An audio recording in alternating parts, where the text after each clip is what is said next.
BFM Business, BFM Crypto, le club. Amaury de Tonquédec. Bonjour à tous, c'est le club BFM Crypto. Soyez les bienvenus. Crypto et infraction. Qu'en est-il vraiment? On va avoir les réponses aujourd'hui, en tout cas je l'espère.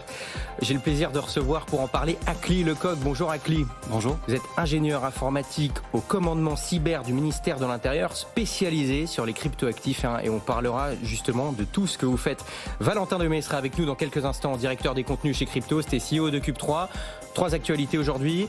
La secrétaire du Trésor américain, Janet Yellen, appelle à plus de régulation pour les cryptos. On va en parler, surtout qu'il y a les élections américaines qui arrivent en novembre de cette année. Le Salvador, candidat pro-Bitcoin Nayib Bukele, réélu président avec plus de 80% des voix. On l'a appris dans la nuit de dimanche à lundi. Et puis en Espagne, les crypto-monnaies des particuliers saisies pour éponger les dettes fiscales. C'est une question, on verra ça avec Valentin. Mais d'abord, on part sur le marché crypto avec Xavier Fenot, associé chez Interactive Trading. Bonjour Xavier. Bonjour Amaury. Xavier, on s'embête un petit peu sur le marché là. On perd plus d'1% aujourd'hui. Et puis sur la semaine, on est légèrement dans le rouge, mais bon, ça bouge pas beaucoup. On est autour des 42 800. Qu'est-ce qu'il faut surveiller pour la suite? À quoi s'attendre?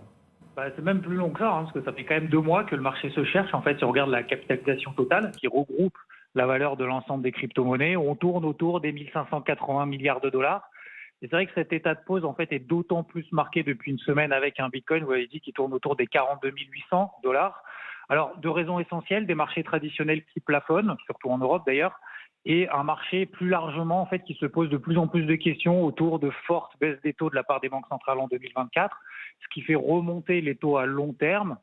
Sur le 10 ans américain, on est à 4,16% contre presque 3,8% fin de semaine dernière, et avec aussi un dollar américain qui progresse, qui pèse finalement aussi sur les crypto-monnaies libellées en dollars. Alors la bonne nouvelle, c'est que cet étau de compression finalement sur Bitcoin s'inscrit après une impulsion haussière, donc chaque repli est considéré par le marché comme une opportunité d'entrée, ce qui permet finalement de renforcer la pertinence de ce qu'on appelle des supports. Alors sur Bitcoin, support extrêmement solide, 40 000, 41 000 dollars. Support intermédiaire à 42 000 dollars. Et pour relancer une dynamique positive, il y a un petit plafond de verre qui s'est constitué juste en dessous des 44 000 dollars. Et c'est le franchissement de ces 44 000 dollars qui ouvrirait la voie en fait, au plus haut de l'année vers 49 000. Donc aujourd'hui, en fait, on est vraiment dans une logique défensive, même sur nos opérations à court terme. Il faut être patient et à l'affût du prochain sursaut de volatilité, même s'il y a quand même quelques altcoins qui essayent chacun à leur tour de partir seuls. Je pense à Link, par exemple, qui a pris 25% en une semaine. Donc je rappelle, sur Bitcoin, 42 000, 44 000 dollars. Ça, ce sont vraiment les 2 bandes clés à mettre sous étroite surveillance, dont la sortie devrait nous permettre d'avoir plus de volatilité et donc d'opportunités. Bon, eh bien Xavier, on va surveiller ces bornes. On surveillera ces bornes dans les jours et semaines qui viennent, en espérant que ça bouge vers le haut, si possible. Merci beaucoup, Xavier Fenot, associé chez Interactive Trading. Bonne journée, bonne soirée, Xavier. Tout de suite, on fait les actualités avec Valentin Demey, qui est avec nous en FaceTime. Bonjour Valentin. Valentin, il y a la secrétaire du Trésor américain, je le disais, Janet Yellen, qui appelle à plus de régulation sur les cryptos, et ce depuis notamment la chute de la plateforme FTX. Elle persiste, cette semaine notamment à l'occasion du rapport annuel du Conseil de stabilité financière des États-Unis. Oui, on aura définitivement eu tous les chapitres ces derniers mois, ces dernières semaines. On a eu la SEC qui a fait beaucoup d'annonces et désormais c'est de nouveau Janet Yellen qui prend position. Alors le sujet c'est toujours le même, c'est-à-dire qu'on est dans l'inconnu totalement réglementaire aux États-Unis avec les actifs numériques. Il y a eu FTX il y a quelques années, 1 an et demi maintenant, qui a jeté un froid sur cet écosystème. On a eu un peu de redoux ces derniers mois, ces dernières semaines, avec l'approbation par la SEC des ETF spot Bitcoin. Et de nouveau, on est dans ce flou, on est dans cette interrogation. Faut-il serrer de nouveau la vis sur les actifs numériques? Et effectivement, c'est ce que veut Janet Yellen. Elle dit: le Conseil est concentré sur les actifs numériques et les risques liés, par exemple, au mouvement de panique sur les plateformes d'échange et les stablecoins, qui sont potentiellement une vulnérabilité sur des actifs numériques et qui, du coup, pourraient entraîner une panique un peu globale sur d'autres actifs, puisque les stablecoins sont et le seront de plus en plus ce pont entre la finance décentralisée, entre les actifs numériques et la finance traditionnelle. Donc il peut y avoir, mais ce n'est pas nouveau, encore une fois, une peur de domino qui embraserait l'ensemble des marchés. Évidemment, pour l'instant, on n'y est pas. Les États-Unis ne savent pas exactement comment se positionner vis-à-vis des actifs numériques. C'est pas nouveau. On verra s'il y a vraiment un coup de serrage de vis réglementaire. D'autant que hier ou avant-hier, je crois, que Coinbase s'est un peu amusé côté États-Unis à appeler au vote les détenteurs d'actifs numériques aux États-Unis au vote pour les primaires qui se tiennent en ce moment dans les différents États des États-Unis pour voter pour des candidats pro-crypto ou en tout cas un peu plus au fait des enjeux et arrêter donc ce flou juridique et réglementaire qui persiste et pour lequel on vient encore de mettre une pièce dans le box. Oui, absolument. Aux États-Unis, on voit que les cryptos, en tout cas pour les cryptos, il y a une bataille qui est à la fois réglementaire et politique. On a le Parti républicain qui a de plus en plus de soutien, qui soutient de plus en plus l'écosystème crypto. Et à l'inverse, le Parti démocrate qui lui durcit le ton, qui sont notamment détachés de l'écosystème, après que SBF, un soutien historique du Parti démocrate, ait été mis en examen. On part tout de suite en Espagne, Valentin, en Espagne, où les crypto-monnaies des particuliers pourraient servir à éponger les dettes fiscales. Oui, c'est un texte qui est passé la semaine dernière à Amaury et qui pourrait faire grand bruit, qui a fait un peu de bruit en local, mais il fallait être un petit peu proche des actifs numériques ou du Web3 pour s'en rendre compte. Effectivement, le Trésor autoriserait à collaborer avec serait autorisé à fournir des informations liées aux services d'actifs numériques et aux crypto-monnaies. Je cite, jusqu'à présent, seules les banques et les caisses d'épargne ainsi que les coopératives de crédit pouvaient collaborer avec le Trésor. Désormais, les plateformes devront aussi le faire. Les plateformes, c'est donc celles qu'on utilise tous les jours pour investir en crypto-monnaie, qui sont concernées en France par tout ce qui est PSAN, qui seront concernées demain par MiCA, donc la réglementation continentale européenne. On verra quel cadre ça peut avoir. En tout cas, l'amende pour dissimulation de comptes crypto et pour fraude s'élève à un montant important, c'est jusqu'à 20 000 € pour des dissimulations de crypto-monnaies que prévoit ce nouveau texte et effectivement d'avoir un regard plus insistant sur la manière d'aller les saisir auprès des contribuables espagnols. Donc ça peut faire un peu peur. Pourquoi ça fait peur ? Parce que ça ne faisait pas forcément peur pour les comptes bancaires, ou en tout cas c'était plus admis, parce qu'on le sait bien, les actifs numériques et la crypto en général, c'est pour reprendre possession sur sa monnaie, reprendre possession sur ses actifs. Donc savoir qu'on est dans la même possibilité qu'un compte bancaire qui pourrait être gelé ou saisi sur des plateformes centralisées, ça inquiète. Ça donne du crédit de nouveau à la détention pour propre avec des clés Ledger notamment ou toute autre chose similaire qui permet vraiment de sortir les cryptos des plateformes, empêcher potentiellement une saisie, mais on n'est pas sûr parce que, encore une fois, en fonction de comment peut être interprété le texte, on pourrait aller chercher jusque-là, mais surtout, ce qui est certain, puisqu'on en parlait juste avant, de se protéger des faillites de plateformes. Elles devraient, je l'espère, et c'est même certain, être moins nombreuses avec MiCA et toute la réglementation qui se met en place. Mais pour ces deux raisons, la détention en compte propre sur ses propres clés devient de plus en plus important et prend de plus en plus de sens. Mais en tout cas, c'est vrai que c'est inquiétant pour les Espagnols qui croient en cette technologie et en cette philosophie. Effectivement, les cryptos, ça peut faire peur. Il y a beaucoup de fantasmes autour de cet écosystème et on va voir tout de suite avec Acli que effectivement il y a des infractions dans les cryptos. Bon, on va faire le point sur tout ça. Quel type d'infraction, à quel niveau. En tout cas, pour ça, je suis ravi de vous recevoir, Acli Lecoq, je rappelle, ingénieur informatique au commandement cyber du ministère de l'Intérieur, spécialisé donc dans les cryptoactifs. Alors, on va faire un peu, en gros, un plan en 3 parties, c'est-à-dire on va devoir déjà, dans un premier temps, les infractions qui peuvent être préexistantes, mais qui sont facilitées par la crypto, puis ensuite, les infractions nouvelles, qui sont nées grâce à la crypto, et après, on va voir des chiffres si on en a, et puis faire un peu le tour, quels conseils on pourrait donner aux gens et quelle est la suite pour sécuriser ce Web3. Mais alors d'abord, pour commencer, effectivement, c'est quoi, Acli, les infractions déjà existantes, mais qui sont facilitées par la crypto ? Alors, typiquement, il y a une forte proportion d'infractions, en tout cas, qui font appel aux technologies de registre distribué, donc aux actifs numériques ou cryptoactifs, peu importe comment on les appelle, notamment les escroqueries. Pour les escroqueries, en fait, auparavant, on pouvait passer sur de la monnaie numérique ou utiliser de l'argent fiat classique. Aujourd'hui, il y a une forte proportion d'escroqueries qui recourent notamment aux stablecoins. Je pense par exemple à l'arnaque au sentiment, la fausse romance, Donc vous êtes sur une messagerie chiffrée ou une application mobile, vous discutez avec quelqu'un qui en réalité est dans un ancien casino au Cambodge, quasiment dans une situation d'esclavagisme, et qui doit en gros récolter de l'argent qui sera demandé à la personne qui croit en cette fausse romance en actifs numériques et en l'occurrence souvent en USD Tether.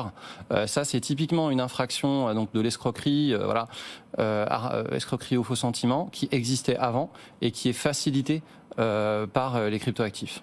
Voilà. Donc on a également tout ce qui est ransomware. Les ransomware en fait, bloquer des données dans un système, un serveur informatique d'une entreprise, ou comme on le voit aussi de plus en plus, les élus locaux, je pense aux élus locaux, aux hôpitaux, qui se font bloquer leur serveur. Au lieu de leur demander de l'argent fiat, on va leur demander du bitcoin. Et pourquoi justement passer par les cryptos plutôt que de passer par des fiat tout simplement? Alors il y a effectivement un peu ce que disait Valentin que je salue, cette idée que globalement c'est numérique et puis c'est nouveau, donc les autorités ne comprennent pas et ne savent pas très bien comment ça marche, et on va pouvoir entre guillemets perdre la trace sur du Bitcoin d'abord, après avec des mixeurs, pourquoi pas après cumuler tout ça avec Monero. Alors là justement c'est un sujet, parce que on dit souvent que la plupart des blockchains sont publiques, que justement la crypto c'est beaucoup plus traçable que du cash. Donc pourquoi en fait on a du mal à s'y retrouver? D'un côté on dit à part quelques blockchains qui sont privés, par exemple comme Monero, en tout cas pas traçables, la plupart sont traçables, donc on dit c'est pas une bonne idée si on ne veut pas être tracé d'utiliser de la crypto. Et d'un autre côté, là vous êtes en train de nous expliquer que des délinquants, on va dire, utilisent de la crypto. Comment s'y retrouver en fait? Est-ce que la crypto facilite vraiment ou alors pas forcément? En fait, en termes de liquidité, en termes de réactivité, c'est de l'opportunisme. C'est vraiment, ça peut faciliter le travail, si je puis dire, des cybercriminels. Et donc, c'est une technologie comme une autre. En fait, c'est un outil, comme Internet l'était quand Internet a commencé à émerger au milieu des années 90. C'est quelque chose qui peut être utilisé en plus. Après, les autorités, l'administration en général, elle est lucide et elle est nuancée sur le fait que, comme le disait Valentin, c'est quelque chose en termes de philosophie qui est censé redonner de l'autonomie aux citoyens. Dans les derniers chiffres qu'on a au niveau mondial qui sont proposés par des sociétés privées, j'en cite plusieurs, comme ça il n'y a pas de lézard, donc TRM Labs, Elliptic, Chainalysis, etc. On a toujours une proportion globale qui est en dessous de 0,5% des transactions en crypto qui sont illicites. Donc en fait, l'administration elle a une double obligation. Elle a un double devoir de service public. Le premier, il est évidemment envers les victimes, parce qu'en fait, derrière des choses qui peuvent paraître un peu virtuelles, numériques, il y a des vraies victimes, des fois des victimes physiques, avec des dommages humains, corporels. Ça, on y reviendra après pour voir si vous avez été victime d'une infraction, justement, qu'est-ce qu'il faut faire? Donc il y a cet aspect-là, donc l'obligation de service public envers nos concitoyens, et il y a une double obligation par ailleurs envers l'écosystème. L'écosystème, il y a énormément d'entrepreneurs que l'on croise au quotidien, de sociétés en France ou ailleurs, qui essayent de développer des services, d'avoir de l'innovation, et qui sont, désolé du terme, pourris au quotidien par cette mauvaise réputation liée aux infractions qui sont des phénomènes réels. Donc en fait, c'est aussi dans l'intérêt du public comme du privé que, même si c'est ultra minoritaire, on parle de vraies infractions avec des vrais impacts, des vraies conséquences. Et donc, il faut les traiter. Bon, effectivement, donc là, des vraies infractions, mais il y a aussi des infractions nouvelles qui naissent grâce ou à cause des cryptos. Lesquelles? C'est quoi ces infractions qui n'existaient pas avant que les cryptos arrivent? Alors typiquement, c'est vrai que c'est assez particulier, notamment tout ce qui est exploitation de smart contract. Un smart contract, qu'est-ce que c'est? Ça va être... Alors, l'Académie française nous dirait que c'est un automate, mais grosso modo, c'est quelque chose qui vous facilite une transaction qui peut être effectuée si une condition est remplie sur une blockchain souvent publique, et qui souvent est Ethereum, mais ça peut être une autre blockchain. En fait, à partir du moment où le code est public, vous avez des possibilités de le forquer, donc de l'améliorer pour faire autre chose. Mais vous avez également des vulnérabilités qui peuvent être exploitées par des individus ou des groupes qui sont malveillants. Et les pertes sont très très importantes. Alors souvent, c'est des phénomènes qui sont spectaculaires, mais en termes de chiffres, en fait, ça arrive derrière les vols, les ventes sur les marketplaces où des crypto-monnaies pourraient être utilisées. Donc en fait, en termes de montant, c'est moins important et bien moins important au global que les escroqueries, les vols et les ventes sur les places de marché. Mais comme c'est des montants, souvent c'est un exploit. Du coup, ça va nous paraître spectaculaire en fait. Donc en fait, ça veut dire, vous êtes en train de nous dire que les montants global sont pas si importants que ça, mais que quand ça passe, c'est des centaines de millions. C'est des centaines de millions. Les plus gros exploits, c'est plusieurs centaines de millions. C'est spectaculaire. Et on parle encore une fois de tuyaux entre guillemets, de protocoles réseau distribués qui sont mondiaux. Donc un impact là, c'est pas juste une société qui s'est fait pirater ses serveurs. C'est le canal sur lequel des sociétés, des individus dans le monde entier vont placer des fonds pour faire de la finance décentralisée, vont pourquoi pas, développer des applications, des dApps autour. Donc les impacts sont extrêmement importants. Et pareil, ça demande à l'administration de s'adapter, de comprendre qu'il n'y a pas que le Bitcoin, il y a Ethereum, il y a Avalanche, la Binance Chain, voilà. Vous allez nous dire là dans une minute comment vous travaillez, mais d'abord j'aimerais la réaction de Valentin. Effectivement, ce que nous dit Acli, Valentin, c'est qu'au global, les chiffres de la criminalité à travers la crypto ne sont pas si importants que ça, mais quelque part, ça ternit quand même l'image. Vous qui êtes aussi un acteur du Web3, notamment à travers Cube3, comment est-ce que vous voyez les choses? Est-ce qu'il y a encore beaucoup de préjugés là-dessus? On peut prendre une analogie qui est celle de l'aviation, c'est-à-dire qu'effectivement, de moins en moins, il existe des hacks, de moins en moins, il existe des problématiques, mais lorsqu'elles existent, elles sont désastreuses. Et effectivement, ça se compte en millions, voire en milliards. On a parlé de FTX tout à l'heure, c'est à peu près du même acabit. C'est de plus en plus sûr, et les chiffres que donnait Acli sur le plateau sont réels et effectivement sont de plus en plus confirmés, c'est-à-dire que la délinquance baisse, on n'est plus sur un milieu comme il y a encore 10 ans où ça servait pour le darknet. Maintenant, tout est tracé. Effectivement, je suis à Cube3 même en direct aujourd'hui pour échanger avec les entrepreneurs et leurs problématiques qu'ils ont dans le cadre de Mika. Ils ont de plus en plus de barrières qui n'existaient pas il y a 5 ans. Donc tout ça, ça va on professionnalise le système et l'écosystème, mais effectivement, quand il y a des problèmes, c'est des grosses canalisations qui pètent. Et effectivement, il y a toute la problématique se déverse. Maintenant, je trouve que grâce à ces travaux, grâce à la réglementation, et c'est une problématique dans tous les secteurs. Oui, c'est compliqué pour les entrepreneurs de s'approcher de cet écosystème, et ça le sera de plus en plus avec Mika, avec tout ce qu'on sait déjà sur ce plateau, puisque 2024-2025 sera une grosse année réglementaire, certes, mais a priori, ça sera pour le légitimer davantage. Et ceux qui pensent que c'est encore la monnaie du darknet, et ceux qui pensent que c'est encore une crypto-monnaie qui pollue pour rien, ont de plus en plus de tort à pouvoir tenir ces arguments, puisqu'ils sont de moins en moins vrais, les chiffres le montrent, et la croissance de cet écosystème, avec des exemples très concrets de nouveaux programmes, de nouvelles entreprises et de nouvelles mesures, montre que cette image est désuète au possible et qu'il faut s'actualiser. Bon, maintenant qu'on a dit ça, qu'il y a effectivement une criminalité qui passe par la crypto, mais encore une fois, c'est des chiffres qui sont, quand on remet ça en son contexte, ne sont pas si importants que ça. Comment est-ce que vous travaillez au ministère de l'Intérieur pour justement réduire au maximum cette criminalité? Comment est-ce que vous tracez ces infractions? C'est quoi votre quotidien? Alors déjà, il y a depuis plusieurs années, pour certains et certaines depuis même longtemps, il y a des agents publics qui travaillent au quotidien dans toutes les administrations sur le sujet et qui connaissent bien le sujet. Voilà, c'est des agents qui s'appellent Anne, Félix, Amel, Robin. Alors justement, ces agents qui connaissent bien le sujet, c'est-à-dire que le Web3, bon, c'est encore assez, il y a encore assez peu de spécialistes dessus. Est-ce que c'est des gens qui travaillaient déjà dans la gendarmerie, déjà au ministère de l'Intérieur, ou alors c'est des gens qui viennent d'ailleurs et qui ont été recrutés justement pour leurs compétences spécifiques au Web3? Il y a un mélange, j'ai envie de dire les deux, mon capitaine. Il y a des gens qui viennent du secteur privé, par exemple, qui travaillent pour des néobanques et qui seront recrutés par une administration. Il y a des gens qui ont passé des concours de la fonction publique après être sur Linux depuis 20 ans comme moi. Voilà, il y a un peu de tout. Globalement, le commandement cyber donc, du ministère de l'Intérieur, c'est un service central donc, qui met en commun les forces entre 4 administrations, donc la DGSI, la police, la gendarmerie, et la préfecture de police de Paris. L'idée, c'est de mettre en commun justement tous ces moyens humains et matériels sur le numérique. Pas uniquement sur la crypto, mais la crypto, c'est vrai que c'est un sujet qui est notoire et qui fait beaucoup parler. Oui, évidemment, on parle de crypto, mais il n'y a pas que la crypto. Là, Voilà. on est dans une émission plutôt spécialisée Web3, donc on en parle. Mais évidemment, il y a tout un autre travail qui est fait. Mais là, effectivement, on parle de cybercrime en général et dont la crypto. Et donc, on met en commun ces forces pour faire de l'appui opérationnel aux différentes administrations. Donc il y a eu des réussites déjà. Je pense à la police sur le rançongiciel Hive.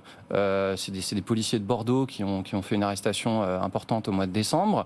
L'année dernière, la gendarmerie a saisi près de 20 millions d'euros d'avoirs sur la plateforme Bislato qui faisait du blanchiment issu de rançongiciels et d'escroqueries diverses et variées. Ça fait combien de temps que vous travaillez sur la cybersécurité du Web3 ? Enfin, qu'en tout cas, l'État, là, le ministère de l'Intérieur, en l'occurrence, travaille sur ces sujets et essaie de... Encore une fois, ça fait de longues années. Il y a toujours un biais de la société civile, puisque la société civile, en fait, elle attend une réponse souvent en tant que victime.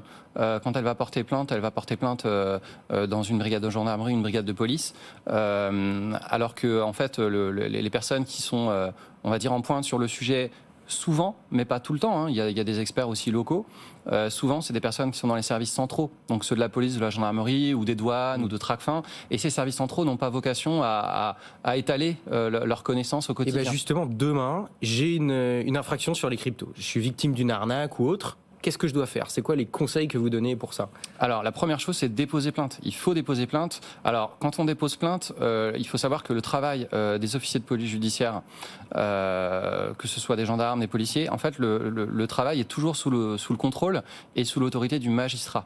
Donc, on a vraiment des conséquences ou un classement de l'affaire en fonction de ce que les magistrats auront décidé. Donc, mais c'est très important qu'il y ait d'une part l'utilisation de la pré-plainte en ligne et ensuite se déplacer en commissariat de police ou en brigade de gendarmerie en fonction de son lieu de résidence ou de ses convenances. Et on peut également, en plus de déposer plainte ou avant, on peut également faire des signalements. Il y a la plateforme cybermalveillance.gouv.fr qui permet de faire des signalements et de pouvoir être orienté sur le bon service à utiliser. C'est vrai qu'on parle souvent, on parle des signalements de contenu illicite avec Pharos, des différentes plateformes sur les escroqueries de cartes bancaires avec Perceval ou Thésée qui sont des dispositifs qui sont en ligne. Mais c'est très important de pouvoir commencer à pouvoir comptabiliser vraiment ce qui se passe. On a aujourd'hui un travail d'amélioration à faire en termes de statistiques, puisque comme je vous ai expliqué, typiquement à rançongiciel, l'infraction, j'ai envie de dire, bête et méchante au niveau pénal et au niveau d'un logiciel informatique qui va être utilisé, l'infraction c'est extorsion et atteinte à un système de traitement automatisé. Il n'y a pas de case rançongiciel. Et donc pour ça, il faut que l'administration, mais c'est plutôt sous le contrôle du législateur, la loi pénale aussi puisse être adaptée pour qu'ensuite l'administration s'adapte sur le long terme. Et pour ça, justement, il y a notamment une association qui a été créée, une association loi 1901, qui a été créée fin 2023. Donc il y a quoi ? Il y a 2 mois à peu près, qui s'appelle la Ligue pour la sécurité dans le Web3. Est-ce que vous pouvez nous en dire 2 mots ? Alors, Valentin l'a rappelé, pour les acteurs, c'est très important de pouvoir travailler main dans la main avec les régulateurs. Donc aujourd'hui, il existe l'ADAN, qui effectivement permet de faire avancer les choses des différents acteurs de l'écosystème. L'idée, c'était d'avoir une association qui puisse se concentrer sur les sujets typiquement de cybersécurité, donc les exploits de smart contracts, les draineurs qui vous vident votre portefeuille parce que vous avez fait une signature. Sur des sujets très techniques Web3. Voilà, sur des sujets très techniques, de mettre en commun les ressources de la société civile. Et dans cette association donc, qui est en construction mais avec des acteurs notoires de l'écosystème, il y a Flowdesk, Binance, Kramer-Levin, il y a des élus locaux qui ont été dans des cabinets ministériels avant. Donc, tout le monde vous rejoint, les gens y ont intérêt en fait finalement. Et le commandement cyber du ministère de l'Intérieur, donc... Voilà, ce service central chargé d'appuyer un peu tous les enquêteurs en France donc qui est dirigé par le général Husson, a un siège comme membre d'honneur dans cette association, qui permettra peut-être aussi de mettre en place des dispositifs de prévention, des messages clairs, des messages simples. Attention à votre CID, hein, vos 12 mots, vos 24 mots qui vous permettent d'accéder à votre portefeuille. Ne téléchargez pas n'importe quelle application. Portez plainte, vraiment, encore une fois, portez plainte. Si vous ne portez pas plainte, il n'y aura jamais de statistiques et on ne saura jamais où on en est réellement en France. Parce qu'aujourd'hui, comme je vous ai expliqué, on a des agrégats statistiques faits par des sociétés privées. Et le mot de la fin, il nous reste 20 secondes. Si vous avez un message à faire passer, de quoi vous auriez besoin potentiellement pour aller plus loin dans votre travail au quotidien? Est-ce qu'il vous manque des moyens ou vous estimez qu'aujourd'hui, vous avez les outils nécessaires pour travailler? Valentin essaie de nous dire quelque chose. Il s'est mis en mute. Valentin, J'espère. il y a 10 secondes, Valentin. Dépêchez-vous. Ça c'est Valentin est censuré. Ça y est, il est censuré. Non, Valentin, dis-toi. Dites-nous. Non, je dis, j'espère que ce n'est pas que pour les statistiques à clic que tu demandes à apporter. Ah, ça coupe. Bon. Non, l'idée, c'est de pouvoir fournir une réponse. Il y a une réponse en termes répressifs, donc une réaction. Et avant ça, il y a vraiment un devoir de prévention, de formation aussi de toutes les administrations, que ça redescende, entre guillemets, du niveau national au niveau régional et au niveau local. Il y a des efforts importants qui ont été mis en œuvre par la police, la gendarmerie, déjà depuis plusieurs années. Et ces dispositifs ont vocation à s'améliorer sous l'impulsion du commandement cyber du ministère de l'Intérieur. Eh bien, le message est passé. Merci beaucoup d'avoir été avec nous, Akli Lecoq. Je rappelle, ingénieur informatique au commandement cyber du ministère de l'Intérieur, spécialisé donc sur les cryptoactifs. Valentin Demey était avec nous depuis Cube 3 à Angers, directeur des contenus chez Crypto. C'est donc CEO de Cube 3. Merci messieurs. Merci de nous avoir suivis. Bonne journée, bonne soirée. À demain, 15h. BFM Business, BFM Crypto, le club.